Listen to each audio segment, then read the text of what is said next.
नमस्कार मंडळी, स्वागत आहे तुमचं मराठी एक्सप्रेस आपल्या लोकप्रिय चॅनलमध्ये. मंडळी, एकाच वेळेस 8 पुरुषांसोबत संबंध ठेवणाऱ्या महिलेचा प्रताप सध्या समोर आला. हैदराबाद शहरातल्या बचूपल्ली या हाय प्रोफाईल एरियामध्ये राहणारं रेड्डी कुटुंब. या कुटुंबाचा प्रमुख सीताराम आपली पत्नी रेणुका आणि 2 मुलांना कोणत्याच गोष्टीची कमी पडू नये म्हणून खूप प्रयत्न करायचा. सगळं काही खूप छान सुरू होतं. सीताराम आणि रेणुका यांच्या आयुष्यात अचानक 8 जणांची एंट्री झाली. त्याची सीतारामला कसलीही कल्पना नव्हती. त्याची पत्नी रेणुकाचे एकाच वेळेला 3 पुरुषांसोबत संबंध होते. या संबंधांचे व्हिडिओ इंस्टाग्रामवर व्हायरल झाले आणि तेव्हा सीतारामला ही गोष्ट कळाली. पण त्या परिस्थितीतही सीतारामने रेणुकाची साथ सोडली नाही. त्याने तिला सुधारण्याची संधी दिली, पण रेणुकाच्या विकृत फॅन्टसीला आणि ती फॅन्टसी तिला शांत बसू देत नव्हती. तिच्या याच विकृतीचा धक्का सहन न झाल्याने सीतारामनं स्वतःला संपवलं. पण रेणुकाच्या अनैतिक संबंधातून वेगवेगळी वळणं घेणारी ही रेड्डी कुटुंबियांची गोष्ट प्रचंड थरारक आहे आणि ती गोष्ट आज आपण या व्हिडिओच्या माध्यमातून बघतो आहोत. तर मंडळी, गोष्ट आहे 9 फेब्रुवारीच्या सकाळची. हैदराबादच्या हुसेन सागर तलावात एक तरुणाचा मृतदेह तरंगताना दिसला. लेक पोलीस स्टेशनने मृतदेह बाहेर काढला. हा मृतदेह होता बचूपल्ली परिसरात राहणाऱ्या 36 वर्षाच्या एस सीताराम रेड्डी या IT इंजिनियरचा.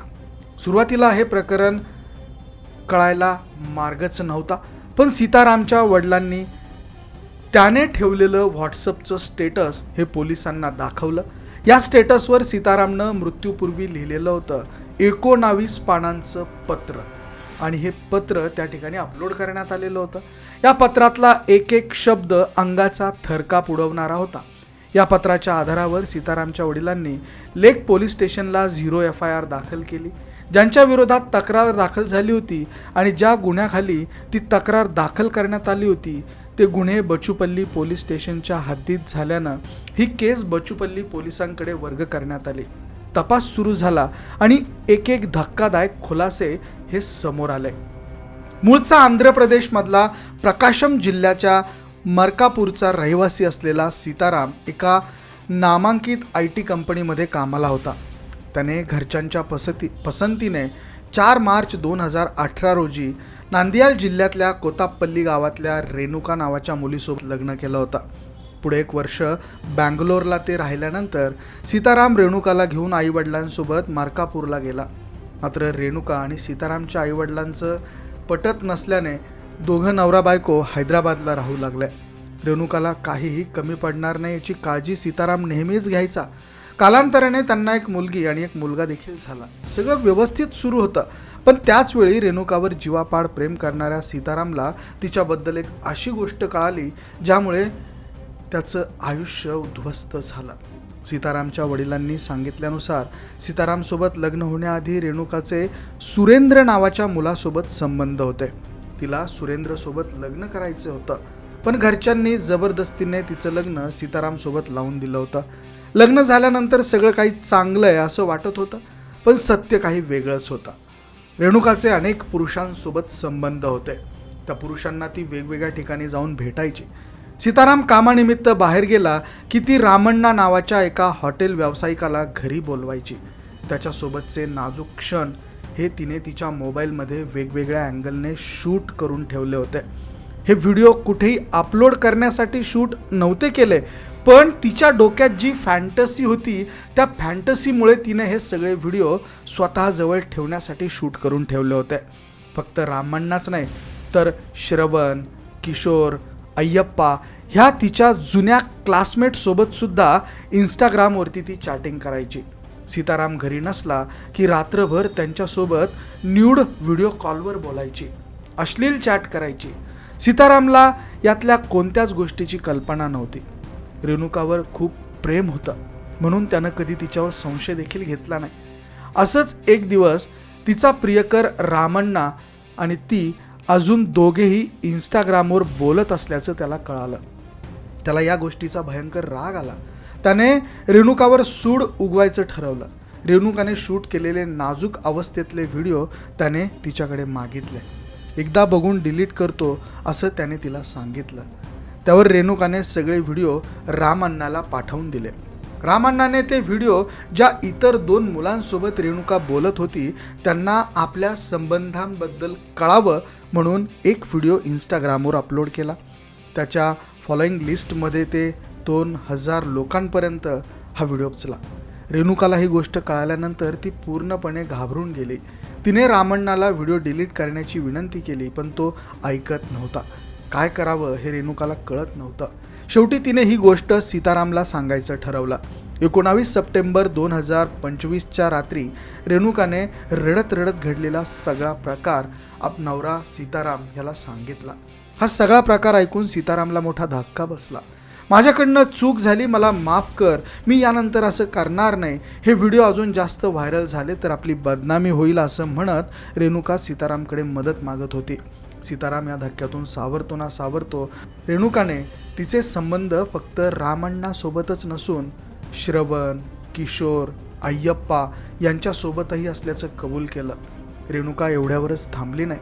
तिने तिच्या लग्नाच्या अगोदर वामाशी, सुजिता आणि इतर 5 ते 6 जणांसोबत असलेल्या संबंधांची कबुली दिली. रेणुकाने त्यांच्यासोबत ठेवलेले संबंध, सिगरेट आणि बिअरची केलेली व्यसनं या सगळ्यांचा पाडा वाचून दाखवला. तिच्यावर जीवापाड प्रेम करणाऱ्या सीतारामला हे सगळं पचवणं प्रचंड कठीण जात होतं. रेणुका मी पुन्हा असं कधीच करणार नाही अशा शपथा घेत होती. सीतारामला काय करावं हे मात्र आता कळत नव्हतं. पण त्या परिस्थितीमध्ये सुद्धा त्यानं रेणुकाला माफ केलं. तिला घेऊन तो पोलीस स्टेशनला गेला. सगळं प्रकरण समजावून घेतलं. पोलिसांना सांगितलं. पोलिसांनी रामअण्णाला शोधून काढलं. इंस्टाग्रामवर अपलोड केले तो व्हिडिओ डिलीट करायला लावला. नंतर सीताराम आणि रेणुका घरी आले. पण थोड्याच वेळात रामअण्णाने दुसरा व्हिडिओ अपलोड केला. यावेळी रेणुका सीतारामला न सांगता थेट रामअण्णाच्या घरी गेली.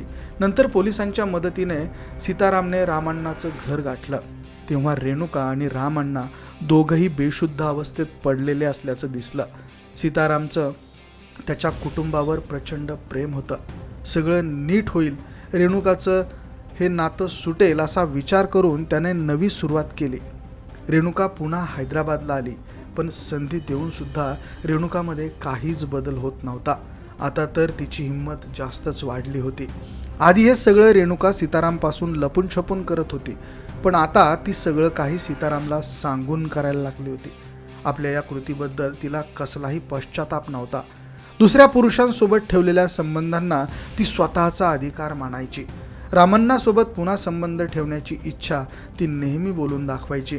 सीतारामने तिला विरोध केला तर ती मुलांना दूर ठेवून खोट्या केसमध्ये अडकवण्याची धमकी त्याला द्यायची. या सगळ्यात कंटाळलेल्या सीतारामने 14 जानेवारीला मित्रांसोबत गोव्याला तो गेला. 1-2 दिवस मित्रांसोबत घालवल्यानंतर तो हैदराबादला परतला. तेव्हा त्याला घराला कुलूप दिसला. पण घरातून त्याच्या 5 वर्षाच्या मुलाचा रडण्याचा आवाज येत होता. रेणुका त्याला घरात कोंडून रामअण्णाला भेटायला गेली होती. स्वतःच्या विकृत वासनेसमोर रेणुकाला आपली मुलंही दिसत नव्हती. त्या दिवशी मुलाची रडून रडून झालेली अवस्था बघून सीताराम चांगलाच हादरून गेला होता. रेणुका घरी आल्यावर दोघांमध्ये वाद झाले. दरम्यानच्या काळात रेणुकाच्या घरच्यांनी सीतारामचा मानसिक छळ केल्याचं त्याच्या वडिलांनी पोलिसांना सांगितलं. त्याच्या आईवडिलांनी त्याला रेणुकाला सोडून देण्याचा सल्ला दिला. पण सीताराम त्याच्या मुलांचा विचार करून शांत बसायचा. दिवसेंदिवस परिस्थिती प्रचंड वाईट झाली. रेणुका रामअण्णाला सोडायला तयार नव्हती आणि सीताराम रेणुकाला. त्याने शक्य तेवढे प्रयत्न केले पण आता तो या सगळ्यांनाच कंटाळला होता. 8 फेब्रुवारीच्या दिवशी सीताराम त्याच्या मुलांशी बोलून घराबाहेर पडला. तो कायमसाठीचाच. आपल्यासोबत काय काय घडलं, आपण स्वतःला का संपवतोय याचे कारणं त्याने पत्रामध्ये लिहून ठेवले. त्याने वडिलांना ते पत्र पाठवून दिलं आणि व्हॉट्सअपच्या स्टेटसला देखील ते पत्र ठेवलं. आणि संध्याकाळी शहरातल्या हुसेन सागर तलावात उडी घेऊन त्याने स्वतःचं आयुष्य संपवलं. दुसऱ्या दिवशी पोलिसांनी मृतदेह ताब्यात घेतल्यानंतर त्याच्या खिशामध्ये वॉटरप्रूफ पॉकेटमध्ये एक पेनड्राईव्ह सापडला. त्यात क्रेडिट कार्ड, सेव्हिंग्ज, शेती, घर, सोनं, प्लॉट्स, फ्लॅट्स अशा महत्त्वाच्या डिटेल्स पेनड्राईव्हमध्ये होत्या. पण यासोबतच रेणुकाचे 6 वेगवेगळ्या व्यक्तींसोबत असलेले अश्लील व्हिडिओसुद्धा त्या पेनड्राईव्हमध्ये त्याने सेव्ह करून ठेवले होते. सीतारामच्या मृत्यूनंतर त्याचे वडील एस तिरुपती रेड्डी यांनी रेणुका आणि रामण्णा यांच्या विरोधात लेक पोलीस स्टेशनला तक्रार दिली. हे प्रकरण बचूपल्ली पोलिसांच्या हद्दीत येत असल्याने त्यांच्याकडे ते वर्ग करण्यात आलं. पोलिसांनी तक्रार लिहून घेतली होती, पण रेणुकाला अटक करण्यासाठी त्यांच्याकडे सबळ असे पुरावे नव्हते. दरम्यानच्या काळात आपल्या पतीने स्वतःला संपवल्याचं रेणुकाला कसलंच दुःख नव्हतं. सीतारामच्या मृत्यूच्या काही दिवसांनी तिने रामण्णासोबत लग्न केलं. 7 वर्षाची मुलगी आणि 5 वर्षाच्या मुलाला सोडून ती रामण्णासोबत हैदराबादमध्येच राहू लागली होती. बचूपल्ली पोलिसांनी सीतारामच्या खिशात मिळालेल्या पेनड्राईव्हमधून रेणुकाच्या विरोधात पुरावे गोळा केले. तिचे सोशल मीडिया अकाउंट आणि कॉल डिटेल तपासल्यानंतर 21 एप्रिलला रेणुका आणि रामण्णा तसेच श्रवण या तिघांना बचूपल्ली पोलिसांनी अटक केली. त्यांच्यासोबतच इतर 11 जणांवर गुन्हे दाखल करण्यात आल्यात. न्यायालयाने तिघांनाही पोलीस कोठडी सुनावली आहे. दरम्यान आतापर्यंतच्या चौकशीत रेणुकाने रामण्णासह अनेकांसोबत संबंध असल्याची कबुली दिली आहे, पण सीतारामच्या मृत्यूला ती जबाबदार नसल्याचं ती सांगते आहे. सीतारामच्या मृत्यूबद्दल रेणुकाला काहीच दुःख नाही आहे, उलट मी निर्दोष असल्याचं ती पोलिसांना सांगत सुटली आहे. या प्रकरणाचा सखोल तपास सध्या सुरू आहे. सीतारामच्या मृत्यूनंतर त्याची दोन्ही मुलं त्याच्या आईवडिलांकडे आहेत. जोपर्यंत माझ्या मुलाला न्याय मिळणार नाही तोपर्यंत मी लढत राहणार असं सीतारामच्या वडिलांनी माध्यमांशी बोलताना सांगितलं. त्यामुळे या प्रकरणात पुढे काय होतं, सीतारामच्या मृत्यूसाठी रेणुकाला दोषी ठरवलं जाणार का, हे पाहणं अतिशय महत्त्वाचं असणार आहे. मंडळी, याबद्दल तुमचं मत काय, तुम्हाला काय वाटतं, कमेंटमध्ये अवश्य व्यक्त करा. व्हिडिओ आवडला असेल तर शेअर जरूर करा. बघत रहा मराठी एक्सप्रेस. फोटोंचे सौजन्य बोल भिडू यांचे.